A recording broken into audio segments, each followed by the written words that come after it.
Good morning to all. Let's start our video.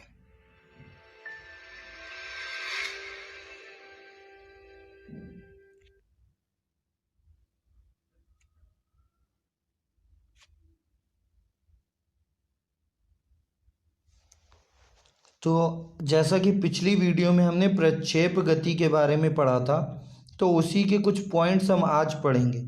जो 5 number का आपका क्वेश्चन था कि प्रक्षेप गति का पथ परवलयाकार होता है, सिद्ध कीजिए, वो आपका क्वेश्चन वहाँ पर हो गया था कंप्लीट।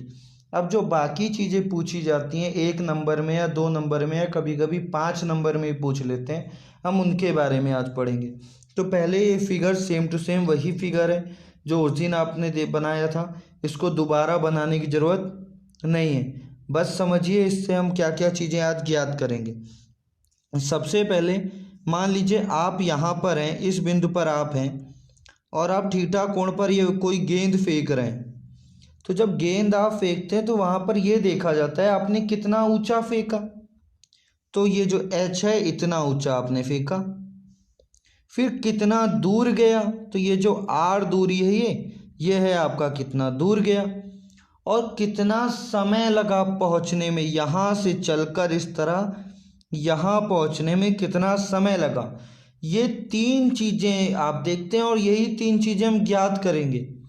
पहले हम समय ज्ञात करेंगे t, कि कितना समय लगा उसको चलकर पहुँचने में। फिर हम ज्ञात करेंगे कि कितना दूरी वो गया, कितना दूर गया, यहाँ से यहाँ तक गया। फिर कितना ऊंचा गया, तो उसको कितना ऊंचा गया इसको हम निकालेंगे h। ये 3 चीज़ें हम ज्ञात करेंगे। तो इसमें आप कुछ चीज़ें आप समझ सकते हैं, जैसे जब हम चलेंगे इस रेखा में दूरी निकालने के लिए, r निकालने के लिए, तो ये x एक्सिस के सापेक्ष है। जब हम चलेंगे ऊपर की ओर ऊंचाई निकालने के लिए, ये आपका x एक्सिस के सापेक्ष, और ऊंचाई निकालेंगे तो y अक्ष के सापेक्ष चलेंगे। इस बातों को आप ध्यान में रखिएगा। एक और चीज़, आपने किसी वस्तु को ऊपर की ओर फेंका, वो तब तक ऊपर की ओर जाएगी जब तक उसका वेग 0 ना हो जाए। ये 9th क्लास में हम लोगों ने पढ़ रखा है। जब वस्तु उच्चतम बिंदु पे पहुंच जाती है तो उसका वेग 0 हो जाता है, यानी 1 सेकंड के लिए, कह सकते हैं सेकंड के बहुत कम भाग के लिए, वो वस्तु आसमान में रुकी हुई सी प्रतीत होती है और उसके बाद वो वापस नीचे आना शुरू करती है। तो जब वो उच्चतम बिंदु पर पहुंचेगी अपने पथ के, उस समय उसका वेग 0 होगा। इस बात को याद रखिएगा। चलिए अब शुरू करते हैं। तो पहला पॉइंट है आपका प्रक्षेप का उड्डयन काल। इस उड्डयन काल का मतलब क्या होता है, कितने समय लगा उसको फेंकने के बाद नीचे गिरने में। सिंपल लैंग्वेज में आप कह सकते हैं, यानी वस्तु कितनी समय तक हवा में थी, इसको कहा जाता है उड्डयन काल। चलिए देखते हैं। पिंड को प्रक्षेपित करने तथा उसके वापस पृथ्वी पर लौट कर आने के बीच लगे समय को प्रक्षेप का उड्डयन काल कहते हैं। यानी कितनी आपने फेंका और फेंकने के कितने समय बाद वो पूरा ट्रेवल करके नीचे ज़मीन पर वापस आई, इस समय को कहा जाता है उड्डयन काल। इसे कैपिटल T से प्रदर्शित करते हैं। लैंग्वेज आपसे बहुत कम पूछता है, जो पूछता है उस पर आते हैं। तो हम लोगों ने माना पिंड को उच्चतम बिंदु तक जाने में t समय लगा। अब उच्चतम बिंदु, अभी आपको पूरा फिगर में ये चीज़ें बताई थी कि वो कहाँ तक जा रहा है, उच्चतम बिंदु तक इस तरह चल के जा रहा है। यहाँ तक पहुँचने में कितना समय लगा, t समय। और जब यहाँ पहुँचेगा ऊपर की ओर जा रहा है, यानी हम y एक्सिस के सापेक्ष चलेंगे, और जब यहाँ पहुँचेगा तो इसका वेग कितना हो जाएगा, 0। चलिए आगे। अब गति का प्रथम समीकरण, एक चीज़ आपके लिए और इसमें अच्छी तरह सेट किया गया है। हम लोग पहली चीज़ निकालेंगे गति के प्रथम समीकरण से, दूसरी चीज़ निकालेंगे गति के द्वितीय समीकरण से, और तीसरी चीज़ निकालेंगे गति के तृतीय समीकरण से। तो आपको याद रहेगा कि हम कौन सी चीज़ हमको निकालनी है, तो कौन सा फॉर्मूला इस्तेमाल करना है। तो गति का प्रथम समीकरण आपने सबने पढ़ा है, v बराबर u प्लस at। पर हम किसके सापेक्ष बात करेंगे, क्योंकि ऊपर जा रही है वस्तु उच्चतम बिंदु, तो वाई अक्ष के सापेक्ष। तो फॉर वाई एक्सिस के लिए सारी चीज़ें आपको पहले बता दी गई हैं, फिर से एक बार आपको वो सारी चीज़ें समझा दे रहा हूँ। वाई एक्सिस के सापेक्ष जो आपका एस होता था ये हो जाता था वाई के, यहाँ पर एस है ही नहीं। फिर देखें अगर आपका जो ए होता था वो हो जाता था ए वाई बराबर हो जाता था माइनस जी के, क्योंकि वस्तु ऊपर फेंक रहा है और गुरुत्वीय त्वरण लगता है नीचे। इसी तरह अगर हम बात करते थे वेग की, तो वेग जो आपका u है ये हो जाता था यू वाई, जिसका मान हो जाता था u साइन थीटा के। और जो यहाँ पर वी वाई बनेगा, उच्चतम बिंदु की बात कर रहे हैं, वो कितना होगा 0। आपको लिखवाया भी है ये, तो वहीं से हमने रख दी गई वैल्यू। तो वैल्यू रखी तो v की जगह पर क्या हो गया वी वाई बराबर u की जगह पर यू वाई प्लस a की जगह पर ए वाई, और t ही रहता है, आपको बताया गया था। तो यहाँ से उच्चतम बिंदु पर वी वाई का मान कितना हो जाएगा 0। आपको बताया जब सबसे ऊपर पहुँचेगा तो वेग 0 हो जाता है, तो v की जगह पे रख दिया 0। यू वाई का मान लिखाया गया था u साइन थीटा प्लस ए वाई का मान माइनस जी इंटू टी, गुणा कर दिया गया। 0 बराबर u sine theta minus G T इस पार आया, जी टी बराबर u साइन थीटा, टी बराबर निकाल लिया, टी बराबर जी जाएगा बटे में u साइन थीटा बाई जी। अब इतना समय ऊपर जाने में लगा, इस बात को ध्यान दीजिएगा, यहाँ से चला और ऊपर यहाँ जाने में, यानी इस तरह गति कर रहा होगा, तो यहाँ तक पहुँचने में t समय लग गया, और जितना समय जाने में लगा उतना ही समय उसको किस में लगेगा वापस आने में, तभी तो हम पूरा समय निकालेंगे। यहाँ से फिर से फिगर समझिए, यहाँ से चला और यहाँ आया, हमने कहा यहाँ तक पहुँचा तो t समय लगा। अब यहाँ से वापस भी तो नीचे आएगा और हमें पूरा समय चाहिए, तो वही हम लिख देते हैं कि अतः प्रक्षेप का उड्डयन काल कैपिटल T बराबर 2t, यानी t एक समय जाने में और एक समय आने में, t प्लस टी कितना हो गया 2t हो गया। t की वैल्यू रख दी तो t बराबर हो गया 2u साइन थीटा अपॉन जी। प्रक्षेप का उड्डयन काल का फॉर्मूला आ गया। अब अगर एग्जाम में 1 नंबर में पूछेगा तो सिर्फ इतना पूछेगा प्रक्षेप का उड्डयन काल, या ये पूछेगा 2 नंबर या 3 नंबर में। 5 नंबर में पूछेगा तो तीनों चीजें एक साथ पूछ लेगा। चलिए आगे चलते हैं। दूसरा पॉइंट हम यहाँ पर समझते हैं। तो दूसरा पॉइंट आपका है प्रक्षेप का परास। परास का मतलब क्या है, इसको भी बाई फिगर समझते हैं। हम यहाँ से फेंका था और ये यहाँ गिरा के कितनी दूर गिरा, इसको परास कहते हैं और आर से रिप्रेजेंट करते हैं। जैसे आप क्रिकेट खेलते हैं तो क्रिकेट में आप ये देखते हैं कितना लंबा छक्का मारा, तो वो जो लंबा छक्का की बात करते हैं कितनी दूर गया, वो परास होता है। चलिए इसकी थ्योरी लिख लेते हैं। तो लिखा हमने, प्रक्षेप गति करते हुए पिंड द्वारा तय की गई क्षैतिज दूरी को प्रक्षेप का परास कहते हैं। क्षैतिज में जितनी दूर चला उसको कहा गया परास। अब इसको आर से प्रदर्शित करते हैं। पहले में गति का प्रथम नियम, इसमें गति का द्वितीय समीकरण से, गति का द्वितीय समीकरण s बराबर U T plus half A T square. अब ये आपका सिंपल समीकरण लिख लिया। अब किसमें गति करोगे आप, इस बात को ध्यान रखना। आप इस तरह गति की और हम r निकाल रहे हैं, r किस अक्ष के सापेक्ष चल रहा है, तो x अक्ष के सापेक्ष, तो हम फॉर x एक्सिस लेंगे इसमें। तो x अक्ष के सापेक्ष हमने सारी वैल्यू रख दी। यहाँ पर चाहिएगा तो बीच में यहाँ पर लिख भी लीजिएगा, यहाँ पर लिखना रह गया है, लिख लीजिएगा फॉर x एक्सिस, x अक्ष के लिए तो लिख लेंगे। तो हमने वैल्यू बताई थी आपको x अक्ष के लिए क्या होता है, तो वही सारी वैल्यू सब्स्टिट्यूट करी गई।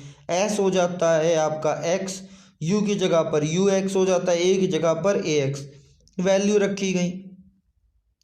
अगर t जो समय t है वो कैपिटल T के बराबर, यानी पूरा समय जितना उसको लगा उसके बराबर हो, तब x बराबर किसके हो जाता है r। कैसे ये समझिएगा, हमने ये बनाया, अगर हम t समय यहाँ तक लेते हैं तो उतने में ये इतनी दूरी तय करेगा, पर हम पूरा समय अगर t ले लेते हैं तो कितना पहुँच जाएगा ये यहाँ, तो ये x कितना हो जाएगा, ये पूरा हो जाएगा किसके बराबर r के। तो हमने ये भी वैल्यू यहाँ पर रख दी। अब फॉर्मूले में वैल्यू रखते हैं और ए एक्स का मान हमने बताया था कितना होता है 0, क्योंकि गुरुत्वीय त्वरण सिर्फ ऊपर की से नीचे की ओर लगता है, अगल बगल की ओर नहीं लगता। वैल्यू रख दी गई सारी, तो आर बराबर हो गया you cos theta T plus half A x का मान 0। ये 0 तो ये सारी वैल्यू क्या हो गई आपकी 0 हो गई। जो बचा उसको लिख लिया, तो आर बराबर u cos theta into T. T का मान अभी हमने निकाला पिछली समीकरण में, तो वैल्यू पुट कर देते हैं। तो आर बराबर u cos theta into u two u sine theta by g. ये वैल्यू हमने अभी पिछले समीकरण में टी का मान निकाला था, उड्डयन काल जो निकाला था। गुणा करेंगे, गुणा करते समय ध्यान दीजिएगा u यहाँ भी है, u यहाँ भी है, u और u का गुणा कितना हो जाएगा आपका u स्क्वायर। 2 भी साथ में है, साइन थीटा और कॉस थीटा भी है, बटे में क्या है g। अब एक टेक्नामेंट्री का आपका फॉर्मूला होता है 2 साइन थीटा और कॉस थीटा बराबर होता है आपका साइन 2 थीटा के। आपने जिसने टेक्नामेंट्री पढ़ी है उसको ये फॉर्मूला पता होगा, आपके शायद 9th में या 10th में शायद टेक्नामेंट्री आती है, तो वहाँ आपने फॉर्मूला पढ़ा होगा 2 साइन थीटा कॉस थीटा बराबर साइन 2 थीटा। तो यहाँ पर इसी को हम सब्स्टिट्यूट कर देंगे, तो वैल्यू हो जाएगी आर बराबर u square sine 2 theta by g. यहाँ पर हम एक स्पेशल केस भी पढ़ेंगे। स्पेशल केस का मतलब क्या है, हम इसका अगर ज़्यादा से ज़्यादा दूर पे फेंकना चाहें तो कितने कोण पर फेंकना पड़ेगा, ये हम ज्ञात करेंगे। तो हम यहाँ पर रखते हैं स्पेशल केस में इफ़ थीटा बराबर 45 डिग्री।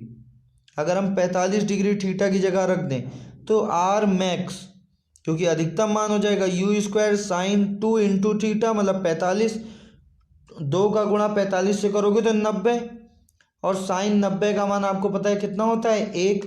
तो आर मैक्स बराबर कितना आ गया यू स्क्वायर अपॉन जी। कभी कभी क्या करता है एग्जाम में, सिर्फ इससे सवाल आ जाता है। आपको यू का मान दे रखा होगा, जी का मान दे रखा, कह रहा है अधिकतम कितनी दूर तक फेंका जाएगा ज्ञात कर दीजिए। तो सिंपल सा फॉर्मूला आप इस्तेमाल करेंगे। यहाँ पर एक चीज़ आपको और पता चली कि अगर आपको मान लीजिए आप क्रिकेट खेल रहे हैं, क्रिकेट में देखिए कैसे काम करेगा। अगर आप क्रिकेट में बैटिंग कर रहे हैं और आपको गेंद ज़्यादा से ज़्यादा दूर मारनी है तो कितने एंगल पे मारें आप 45 के कोण पर। अगर आप फुटबॉल खेल रहे हैं और फुटबॉल में आपको किक करना है बॉल को और ज़्यादा से ज़्यादा दूर तक किक करना है तो कितने एंगल पे मारें बॉल को 45 डिग्री के कोण पर। अगर इस कोण पर आप बॉल को हिट करते हैं तो वो सबसे ज़्यादा दूरी तय करेगी। तो चलिए आगे चलते हैं। तीसरा पॉइंट और लास्ट पॉइंट इसका जो है आपका प्रक्षेप द्वारा प्राप्त ऊंचाई। फिर से बाई फिगर एक बार बता देते हैं। इस तरह प्रक्षेप गति हुई, ये आपकी ऊंचाई थी, इसको हम स्मॉल एस से डिनोट करते हैं। कितनी ऊंचाई तक पहुंचा वो हमें ज्ञात करना, और ये भी किसके सापेक्ष होगा वाई एक्सिस के। समीकरण आपको बताया था, कौन सा इस्तेमाल करेंगे तो तीसरा, क्योंकि पहले में पहला दूसरे में दूसरा तो तीसरी चीज में तीसरा। प्रक्षेप गति के दौरान पिंड जिस अधिकतम ऊंचाई तक जाता है उसे प्रक्षेप की ऊंचाई कहते हैं। इसे एस से प्रदर्शित करते हैं। तो गति के तृतीय समीकरण से, समीकरण हमने पढ़ा है वी स्क्वायर बराबर यू स्क्वायर प्लस 2as, किसके लिए फॉर वाई एक्सिस, सारी वैल्यूज चेंज होंगी। V y square u y square plus 2ay और s की जगह क्या हो जाएगा y। फिर हमने आगे लिखा अधिकतम ऊंचाई के लिए, जब अधिकतम ऊंचाई होगी, पहले भी पॉइंट में ये बात कॉमन थी कि वेग क्या हो जाता है 0, तो वी वाई क्या हो जाएगा 0, और साथ में y बराबर किसके हो जाएगा h। उस बिंदु पर वो सबसे उच्चतम बिंदु पर होगा तो उस y को हम h से डिनोट कर सकते हैं। हमने वैल्यू रख दी। हाँ, यहाँ पर एक चीज़ और समझ लेते हैं, कई लोग कंफ्यूज होंगे इस वेग में। ये याद रखिएगा वस्तु को आप जिस वेग से फेंक दिया वो प्रारंभिक वेग होता है और वो आप चेंज नहीं होगा। आपने एक बार फेंक दिया तो वो रहेगा ही, अंतिम वेग 0 होगा जाके। यहाँ पे यू वाई ना 0 रख दीजिएगा, क्योंकि आपने तो प्रारंभिक वेग से फेंका ही, वो तो 0 नहीं था। अंत में जब वो ऊपर पहुंचा तो अंतिम वेग 0 होगा, जिसको हम वी वाई से प्रदर्शित करते हैं।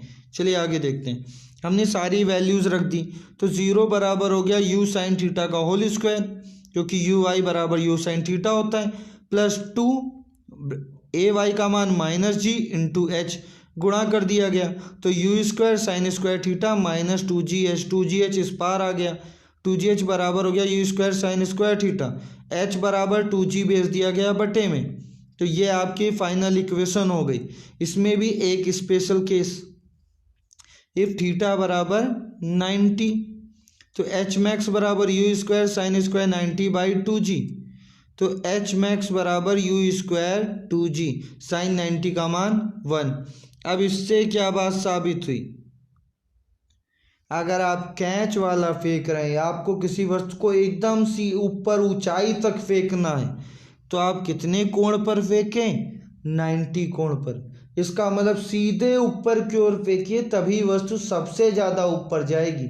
अगर आप थोड़ा सा भी एंगल कम या ज़्यादा कर देंगे तो वस्तु थोड़ी कम ऊंचाई तक पहुंचेगी। तो ये एच मैक्स हुआ।